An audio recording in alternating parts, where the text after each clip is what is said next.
Episode 386, Blind Magic in Alice Springs. Yes, that's what you're tuned to. And this is Murray Stewart, your host. I so loved that chat in episode 385 with my mate Adrian Renzi. Wow, what a bloody fine broadcaster he was in Alice Springs. Started a program called Territory Today on 8HA and really stirred the possum and got things done, took on the hard issues and the government of the day, and laid a foundation for some straight talk that got a lot of things done. That sort of radio I love. Absolutely love. Missing a bit these days, I can tell you. That sort of straight talk, and that's what we need. So I had a pretty good weekend overall, culminating with that interview with the Wrens man, but I then attended the Desert Sports Foundation's annual general meeting, which ended up with a very, very different result for me and for the organisation than has been over the past 13 years. It was during the Christmas period last year that I announced that I was stepping down as the chair of the Desert Sports Foundation because of illness, and there has been put in place since then an acting chair in Sonia Hayward. Well, yesterday she was elected as the chair, so no longer acting, she's now in the role. And you know what? The Desert Sports Foundation could not have made a better choice. She will be a terrific person to lead the organisation forward. Yes, I proudly say that I did start a succession plan because I knew my day would come sooner or later. Well, it certainly came sooner than later in much unexpected circumstances. Sometimes we don't get to choose the time of our passing the flag on, the banner on, so to speak, and that certainly was the case. But fortunately, as I said, I had already asked for Sonia to take on the role of the deputy chair, which meant that her elevation to acting chair was very simply achieved, and now she is the chair absolute. And some other good people have assumed or been elected into some very prominent positions in the organisation.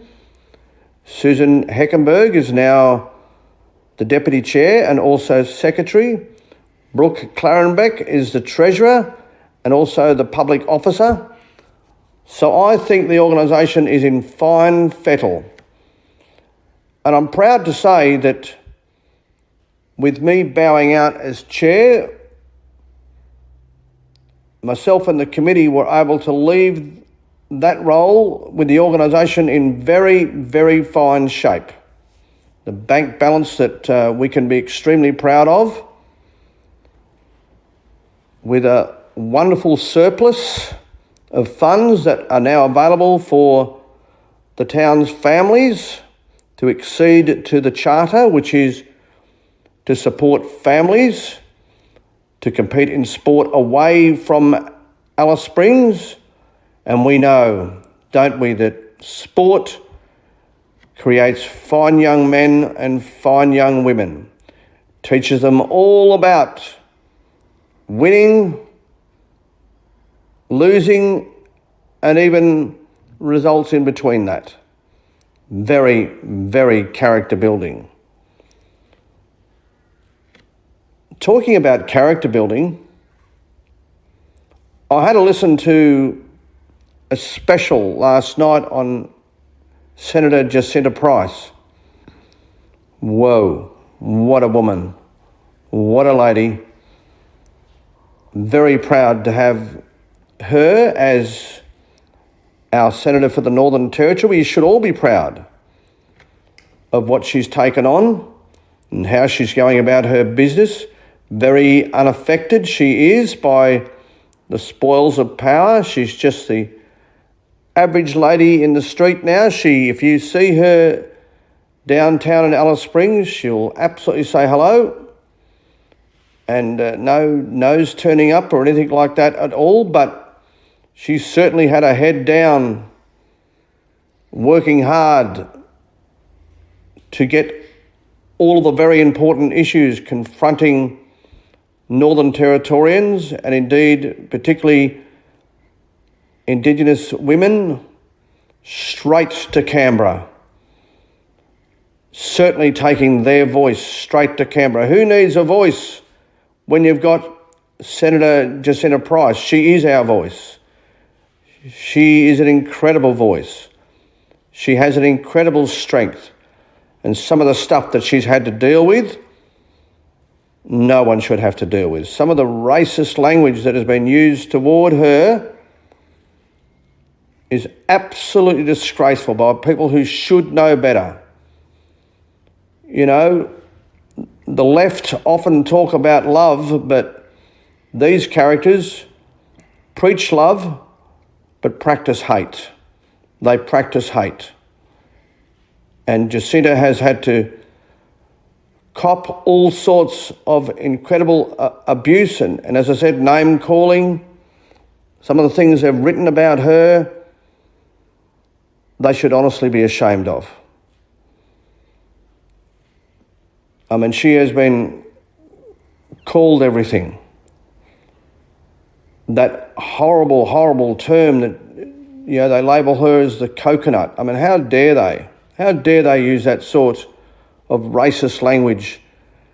And then they choose to call the rest of us racist when we just want to question this voice and stand up for being united by saying that we're going to be voting no. Apparently that makes us racist, unintelligent, and all the rest thrown in. Well, that's the reason why you, as in, and I'm not saying my listeners, because I'm sure you're very special, you don't fall for this sort of stuff, but you lefties out there that are throwing around that language, well, thank you, because you're the reason why this voice is going to go down. Honestly, you are the best advocates for the no vote. So, as far as I'm concerned, go your hardest. Absolutely go your hardest. Suits us just fine if you want to throw all that invective around. You have been the best campaigners for the no vote. You truly have been. You can single-handedly look at yourselves. If this goes down, and it will, I've got no doubt it will, it's going to be impossible to get this yes vote up. It's plummeting day after day after day. I think it's down to about 33% now of people who are actually going to vote yes. You know, you shouldn't take the common sense of Australians for granted, and we shouldn't. At the end of the day, we do know the wheat from chaff and the wood from the trees. We can sort it all out for ourselves. We can see exactly what's going on here, and we just want Australia the way it has been for many, many years. This is why we're the best country in the world, because we have been united. We have always been as one. We have never ever promoted one in front of another on account of the colour of someone's skin. It's never been about that in Australia. It's about one in, all in. That's what this country has been built on. And the last thing we needed was this intrusion upon our tranquility, upon our togetherness. This is Australia. This is why we punch above our weight against the rest of the world in all sorts of areas. Entrepreneurial success, corporate success. We've got some of the most wealthy, successful people in the world that come from Australia. Some of the finest sports people in the world come from Australia. Yeah, I've had faith in us since this whole campaign was pulled on. I have. I always believed that we would not allow what has happened to countries like Zimbabwe and South Africa to happen here. Not now, not ever. This is going to go down in a blaze of glory. We're going to wipe racial politics off our map. We will. You know, this country is full of equal opportunity for everybody. It's just a matter of whether you want to get up and take those opportunities. And this is what Jacinta has been talking about. As she said last night in that expose on the dear Senator, she said, I am not Indigenous, I am not Welsh, I'm not Irish, I'm not English, I'm Australian. She said, I am Australian. And she is proud of all the other cultural mixes within her family, but first, foremost, and absolute is that she is a very, very proud Australian. And that's why she's riding the crest of a wave, because people love her honesty. They love the fact that she's unaffected.